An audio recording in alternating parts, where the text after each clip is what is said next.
Hello everyone. तो आज हम आपके अपने इंग्लिश बाबा चैनल में पढ़ने वाले हैं सीबीएसई क्लास 10 बायोलॉजी का चैप्टर 1 जो है लाइफ प्रोसेस, उसके क्वेश्चन आंसर। और यहाँ मैंने अपना नंबर दे दिया है 8059041145।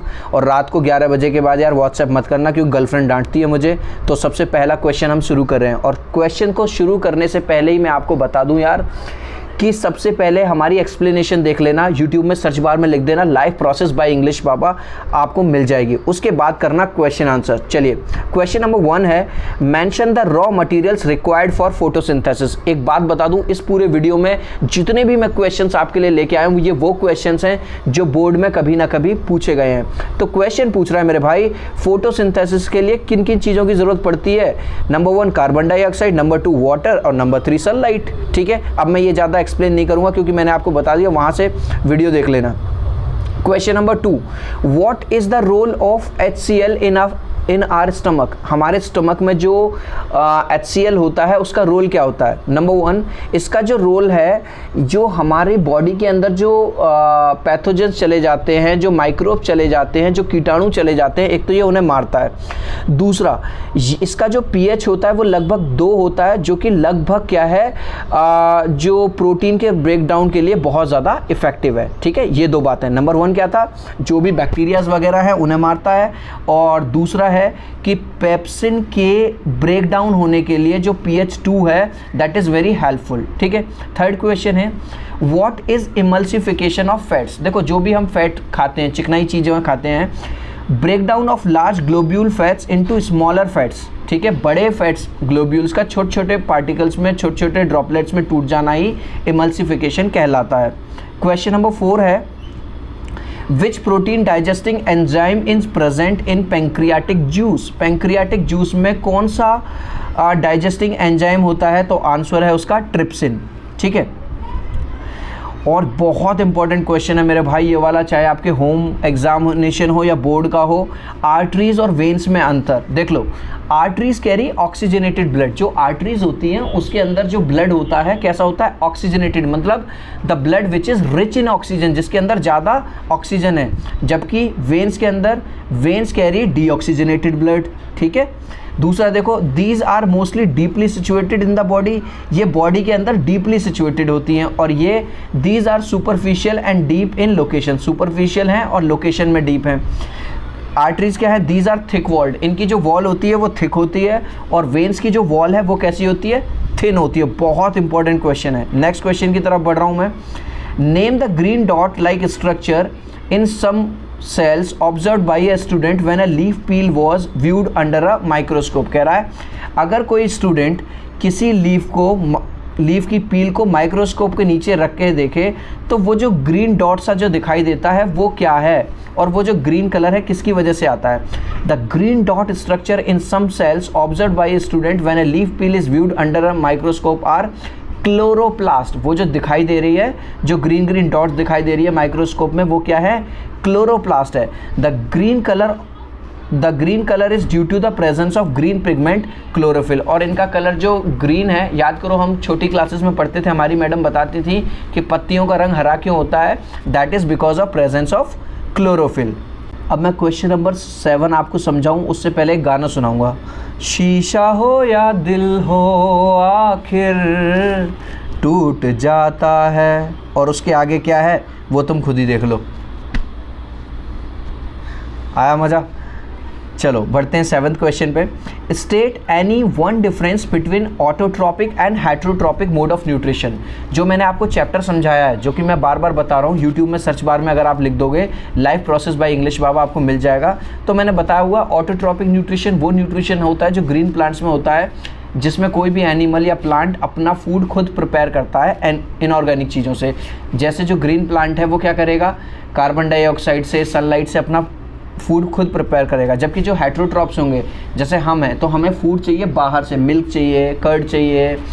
एक टाइगर है तो उसे क्या नाम है, मांस चाहिए खाने के लिए। ठीक है, डियर को घास चाहिए। In autotrophic nutrition organism obtain their food from inorganic substance. जो ऑटोट्रॉपिक न्यूट्रिशन होता है उसमें जो ऑर्गेनिज्म है उसे वो फूड अपना ऑब्टेन करता है इनऑर्गेनिक सब्सटेंस से। समझ रहे हो, इनऑर्गेनिक। इन हेटरोट्रॉपिक न्यूट्रिशन जो ऑर्गेनिज्म है वो ड्राइव करते हैं अपने फूड ऑर्गेनिक सब्सटेंसेस, मैंने समझाई दिया already. Name the process in plants where water is lost as water vapour, उस प्रोसेस का नाम बताना है जिसमें प्लांट्स के अंदर वाटर का लॉस होता है वाटर वेपर की फॉर्म में, that process is called transpiration. ये मैंने उसमें समझाया हुआ है कि भाई जैसे आप सुबह सुबह चलते हो, क्या नाम है, घास पे चलते हो तो आपको घास गीली गीली मिलती है, आप सोचते हो यार बारिश तो हुई नहीं है फिर भी गीली गीली हो रही है, तो वो हो रहा है because of transpiration. List the 3 events that occur during the process of photosynthesis, 3 बातें बतानी है जो फोटोसिंथेसिस में होती हैं। Explain the role of stomata in this process, और स्टोमेटा का क्या रोल है, आंसर देख लेना, बहुत इंपॉर्टेंट क्वेश्चन है। The 3 events that occur during the process of photosynthesis. Number 1, सबसे पहले काम क्या होता है, मान के चलो आपके घर में खाना बनेगा, रोटी बनेगी, तो सबसे पहले भाई उसके लिए गेहूँ चाहिए ना, गेहूँ का आटा होना चाहिए पिसा हुआ, तभी तो उसकी रोटी बनेगी। तो सबसे पहले, और गैस होनी चाहिए जिस पे वो बनेगी। सबसे पहले absorption of light energy by the green pigment chlorophyll, जो ग्रीन लीफ जो होती है उसके अंदर जो क्लोरोफिल है, सबसे पहले वो एनर्जी को क्या करेगा, एब्जॉर्ब करेगा लाइट एनर्जी को। फिर क्या होगा, conversion of light energy into chemical energy, फिर जो लाइट एनर्जी हुई उसका कन्वर्जन होगा केमिकल एनर्जी में। And the splitting of water molecule into hydrogen और ऑक्सीजन, और जो वाटर मॉलिक्यूल है उसे हाइड्रोजन और ऑक्सीजन में कन्वर्ट किया जाता है। तीसरा है reduction of carbon dioxide into carbohydrate, ठीक है।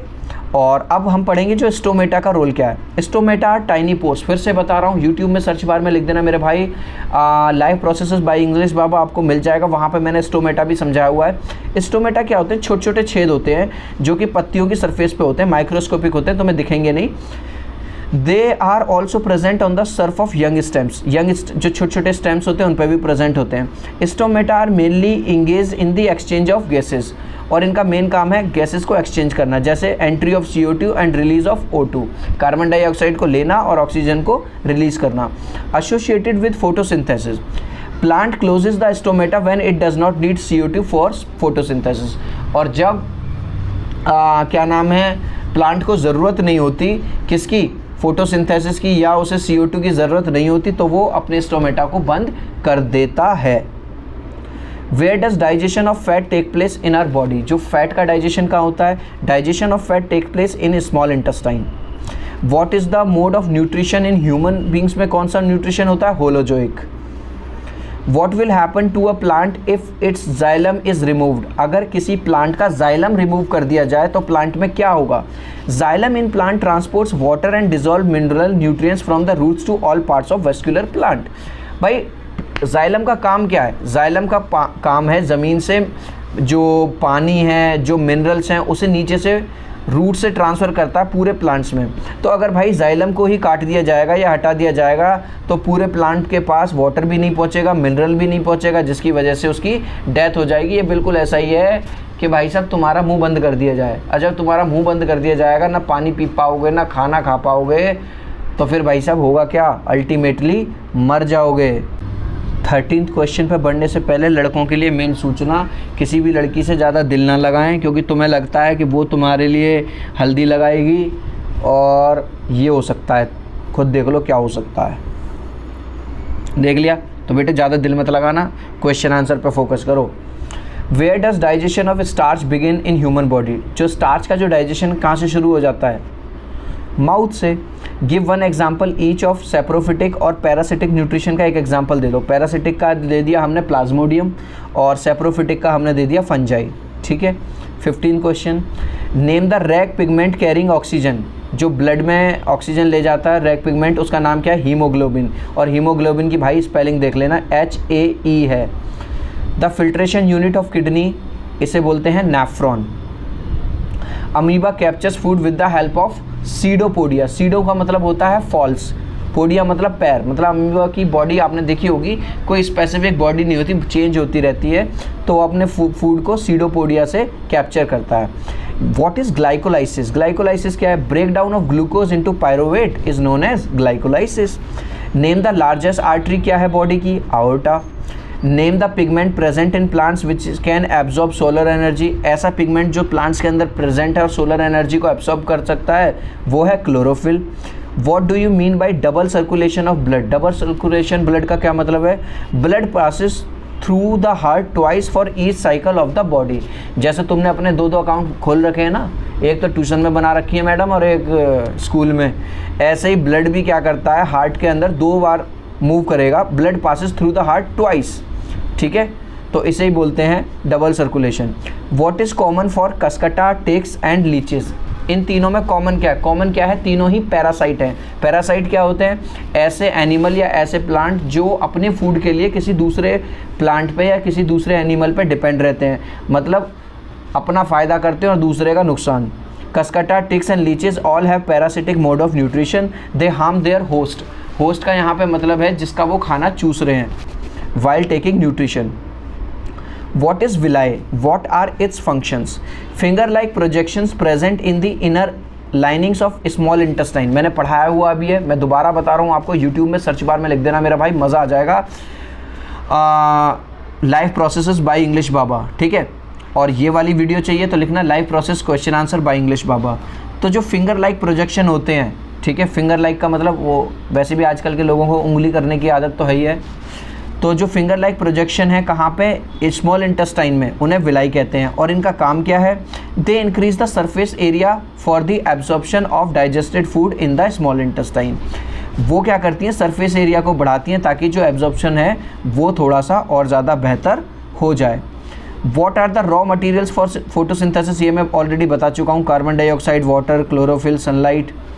विच of the organs perform the following functions in human? Absorption of food कहाँ पे होता है? Absorption of food takes place in small intestine में। और एब्जॉर्प्शन ऑफ वाटर कहाँ होता है? वो होता है लार्ज इंटेस्टाइन में। What is meant by breathing? What happens to the rate of breathing during vigorous exercise and why? ये आपको पता है ये ब्रीदिंग क्या है, और जब आप कोई हार्ड एक्सरसाइज करते हो तब आपकी ब्रीदिंग रेट पे क्या असर पड़ता है? The process of taking of oxygen from air into the lungs. Air का लेना लंग्स में, ठीक है, ये हवा लेने की बात हो रही है, हवा छोड़ने की बात नहीं हो रही है। कभी तुम पाद मार दो इसी बात पे, ठीक है, और पाद मार दिया तो तुम में इतने छेद करेंगे तुम भूल जाओगे कि सांस कहाँ से लें और पादें कहाँ से। And expulsion of carbon dioxide out of the lungs is called breathing. मतलब भाई ऑक्सीजन रिच एयर को लेना बॉडी के अंदर और rich oxygen in air rich in carbon dioxide को बाहर निकालना, ये क्या है? ब्रीदिंग है। The rate of breathing during vigorous exercise increasing about 20 to 25 times पर मिनट। जब अगर हम कोई हार्ड एक्सरसाइज करें या बहुत तेज भाग के आओ तो आपने देखा होगा ऐसी ऐसी सांस फूल जाती है, ठीक है, बहुत तरह की एक्सरसाइज होती हैं, और तुम तो जानते होगे कौन कौन सी एक्सरसाइज होती हैं, वो सब तुम सब बड़े बच्चे हो। During vigorous exercise and the demand for oxygen increases, ठीक है। Breathing occurs involuntarily but its rate is controlled by the respiratory centre of the brain. अब जो ब्रीदिंग है वो होती तो इनवॉलेंट्री, मतलब हमारा उस पर कोई कंट्रोल नहीं है, लेकिन फिर भी इसे कंट्रोल करता है कौन? Respiratory centre of the brain. आगे बढ़ने से पहले एक सलाह देना चाहता हूँ, फ्री फंड की, लेनी है तो ले लो, कि जीवन में समय रहते शादी कर लेना, ज़्यादा लेट मत करना। क्यों ना करना शादी लेट? उसका ये खामियाजा हो सकता है, खुद देख लो, समझ गए? ओके जी, टाइम पे कर लियो बेटे, फिर कभी कहो बताई ना थी, हमने बता दी है। Describe in brief the function of kidneys, ureters, urinary bladder and urethra, ठीक है, सबके फंक्शन बताने, किडनी का क्या काम है, यूरिटर का क्या काम है, यूरिनरी ब्लैडर का क्या काम है, यूरेथ्रा का क्या काम है। देखो, the kidneys filter the blood, kidneys क्या करती हैं? ब्लड को फिल्टर करती हैं। And concentrate the filtrate to make urine, ठीक है, यूरिन बनाती हैं। They also help regulate blood pressure को भी रेगुलेट करती हैं। फिर यूरिटर का काम क्या है? यूरिटर ट्रांसपोर्ट करते हैं यूरिन को यूरिनरी ब्लैडर में। ये समझ लो, मतलब जैसे पानी आया, भाई आपने देखा होगा आपके घरों में पाइप लगे रहते हैं, तो पाइप से ही तो पानी एक जगह से दूसरी जगह अरे मम्मी, एक जगह से दूसरी जगह तक पहुंचता है ना पानी, तो ऐसे ही यूरिटर से यूरिन जो है यूरिनरी ब्लैडर में पहुंचता है। यूरिनरी ब्लैडर क्या है? It is like holding tank for the urine until it's ready to be excreted. जैसे आपके घर में जो पानी है वो उस टैंक में रहता है, काली सी टंकी लगी रहती है ऊपर, आपने देखा होगा, ठीक है, भाई साहब गर्मियों में नहाओ तो इतना गर्म पानी देती है और सर्दियों में नहाओ तो बहुत ज़्यादा ठंडा। तो यूरिनरी ब्लैडर क्या करता है, उस यूरिन को कलेक्ट करके रखता है। कभी कभी आपने देखा होगा टॉयलेट आ रहा हो, भाई साहब बहुत तेज़, तुम बस में बैठे हो या बाइक पे बैठे हो, स्कूटी चला रहे हो, जो भी चला रहे हो, और भाई साहब धच्ची आ जाए, मतलब ब्रेकर आ जाए, और मैया ऐसा लगता है कि बस ओए है बिजली सी बन जाती है। और यूरेथ्रा क्या है, urethra is the tube that connects the urinary bladder to the outside of the body. ये बिल्कुल इस तरह से समझ लो कि टोंटी जो लगी रहती है ना, टैप, आपने टैप खोली और पानी बाहर अब तुम समझ जाओ, इशारा इज़ काफ़ी टू द समझदार पर्सन। यूरेथ्रा वो ट्यूब है दैट कनेक्ट, जिसके अब सारा मामला बाहर आ जाता है। What are the final products after digestion of carbohydrates and proteins. Carbohydrates और प्रोटीन के जो डाइजेशन होता है उनका फाइनल प्रोडक्ट क्या बनता है। The final product after digestion of carbohydrate वो है ग्लूकोज, और प्रोटीन के लास्ट में बनता है उसके डाइजेशन पे अमीनो एसिड्स। ठीक है। 29 है, in mammals and bird why is it necessary to separate oxygenated and deoxygenated blood. Question बहुत इंपॉर्टेंट है, ध्यान से समझना। मैमल्स के केस में और बर्ड्स के केस में ये इंपॉर्टेंट क्यों है कि जो ऑक्सीजनेटेड और डीऑक्सीजनेटेड, अच्छा वाला ब्लड और ख़राब ब्लड अलग अलग रखना ज़रूरी क्यों है। क्यों आर्टरीज में ऑक्सीजनेटेड ब्लड फ्लो करता है और क्यों वेन्स में डीऑक्सीजनेटेड, उसका रीज़न है। Mammals and birds are warm-blooded animals. This means they can control their blood temperature and do not have to depend on environment for their body temperature regulation. बच्चा कह रहा है इंग्लिश बाबा कुछ भी समझ में नहीं आया। भाई जो मैमल्स हैं, मैमल्स यानी हम भी मैमल्स में ही आते हैं। हमारी बॉडी के अंदर क्या होता है, अगर हमें गर्मी लगती है तो खुद ही पसीना निकलने लगता है, और अगर हम ओके फील करते हैं, गर्मी नहीं लग रही, तो पसीना आना खुद ही बंद हो जाता है। इसका मतलब हमारी बॉडी में क्या है, ऑटोमेटिक काम करती है, हम वार्म ब्लडेड हैं। ठीक है। Because of this, birds and animals require optimum oxidization of glucose, which would be possible with good supply of oxygen. अब भाई साहब अगर ऑटोमेटिक काम हो रहा है, अगर कोई ऑटोमेटिक मशीन है तो उसके अंदर मतलब जो मशीन के अंदर जो पुर्जे होंगे उसमें भी कुछ ना कुछ ऐसी बात होनी चाहिए कि ऑटोमेटिक काम करे। तो इसीलिए हमारी बॉडी के अंदर हमें ज़रूरत पड़ती है ऑप्टिमम ऑक्सीडाइजेशन की, ऑफ ग्लूकोज की, और वो तभी पॉसिबल होगा जब हमें प्रॉपर सप्लाई मिलेगी किसकी, ऑक्सीजन की। So it is required to have separate oxygenated and deoxygenated blood. इसीलिए ज़रूरत पड़ती है कि ऑक्सीजनेटेड और डीऑक्सीजनेटेड ब्लड अलग अलग रहे। फॉर एग्जांपल अगर आप कभी जू गए होंगे या चिड़ियाघर गए होंगे तो आपने देखा होगा वहाँ पे क्रोकोडाइल को कभी, तो क्रोकोडाइल क्या करते हैं, बाहर आ जाते हैं अपने आप को गर्म करने के लिए, धूप में आ जाते हैं। जबकि हमें ऐसा नहीं है कि हमें अपने आप को गर्म करने के लिए धूप में आना पड़े, फिर ठंडा करने के लिए पानी में जाना पड़े। हमारी बॉडी के साथ ऐसा नहीं है। लास्ट क्वेश्चन देख लो जल्दी से। Why do herbivores have longer small intestine than carnivores. ठीक है। जो हर्बीवोर्स होते हैं उनकी इंटेस्टाइन बड़ी क्यों होती है कार्निवोर से, वो इसलिए होती है बड़ी, digestion of cellulose takes a longer time, क्योंकि वो घास खाते हैं। घास में क्या होता है, सेल्यूलोज होता है, और सेल्यूलोज के डाइजेशन होने में बहुत ज़्यादा टाइम लगता है। इसीलिए hence herbivores eating grass need a longer small intestine to allow complete digestion of cellulose. अब सेल्यूलोज के डाइजेशन में ज़्यादा टाइम लगेगा तो इसलिए उनकी इंटेस्टाइन भी क्या है, लंबी है। Carnivorous animals can not digest cellulose due to absence of enzyme cellulase. अब जो कार्निवोरस एनिमल है, अब कभी कभी आपने कहावत भी सुनी होगी कि शेर भूखा मर जाएगा लेकिन कभी घास नहीं खाएगा। उसका रीज़न यही है कि अगर वो घास खा भी ले तो भी उसका जो बॉडी है, जो सिस्टम है, वो कभी उसे डाइजेस्ट ही नहीं कर पाएगा। Hence they have a shorter intestine. इसलिए जो कार्निवोरस एनिमल्स हैं उनकी जो इंटेस्टाइन है वो होती है बहुत ही कम। तो भाई ये जो मैंने अपने हिसाब से 30 मोस्ट इंपॉर्टेंट क्वेश्चंस बना दिए हैं, बहुत सारे टाइम से रिक्वेस्ट आ रही थी सर इंपॉर्टेंट क्वेश्चंस दे दो इस चैप्टर के, तो भाई बना दिए। मेरे से कनेक्ट करना हो तो मेरा नंबर लिख लो 8059041145 80 590 411 45। व्हाट्सएप पे भी इसी नंबर पे कनेक्ट कर लेना, अपना नाम और क्लास लिख के मुझे भेज देना। इंग्लिश बाबा चैनल पे पहली बार आए हो तो यार चैनल को सब्सक्राइब कर लेना। ओके, मिलता हूँ अगले वीडियो में, बाय।